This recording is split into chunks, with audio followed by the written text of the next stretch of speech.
কি জানতে আমার চাও? আর্থিক অবস্থা, নতুন কাজ হাতে নেওয়ার পর আসলে এখানে লেখা আছে, হেমন্ত বাবু, আপনার বাড়িতে মন্ত্রতন্ত্র প্রয়োগ করা হয়েছে, আপনার বাবাকে উগ্রতন্ত্র প্রয়োগ করা হয়েছে, 2বার অপারেশন হয়েছে, তারপরেও ক্যান্সার বেড়ে যাচ্ছে, আপনার বোনের অকাল মৃত্যু হয়েছে, সেটাও মন্ত্রের কারণে, এবং ছোট বোনের বিয়ে হচ্ছে না, সে আত্মহত্যার কথা ভাবতে থাকে, দিনে দিনে তার বয়সও বেড়ে চলেছে, হ্যাঁ, সাইকোদের মতো হ্যাঁ, হয়ে হ্যাঁ, গেছে, বড্ড হ্যাঁ, হ্যাঁ, হ্যাঁ। খিটখিটে। আপনার ওপরও মন্ত্রের বন্ধন আছে, লক্ষ্মী বন্ধন, প্রগতি বন্ধন, তাই আপনার প্রগতি হচ্ছে না। আর্থিক পথ বন্ধ, কারণ লক্ষ্মী বন্ধন হ্যাঁ, হ্যাঁ, রয়েছে। বিবাহনাশক প্রয়োগ রয়েছে, তাই বিবাহ হচ্ছে না, হ্যাঁ। এবং সফলতাও পাচ্ছেন না। প্রত্যেকটা কাজে আপনি অসফল হচ্ছেন, আর ভবিষ্যতে কি করবেন তা নিয়ে চিন্তিত।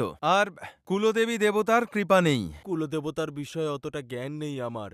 হ্যাঁ, আগে আমাদের বাড়িতে পুজো হতো, আমার পূর্বপুরুষেরা করত। সেটা আমার দেশের বাড়িতে অনেক বড় করে হতো। পরে জানতে পারি যে উনি আমাদের কুলদেবতা নন, আমাদের কুলদেবতা হচ্ছেন গোত্র হিসেবে আম্বে যোগায়ের যোগেশ্বরী মা।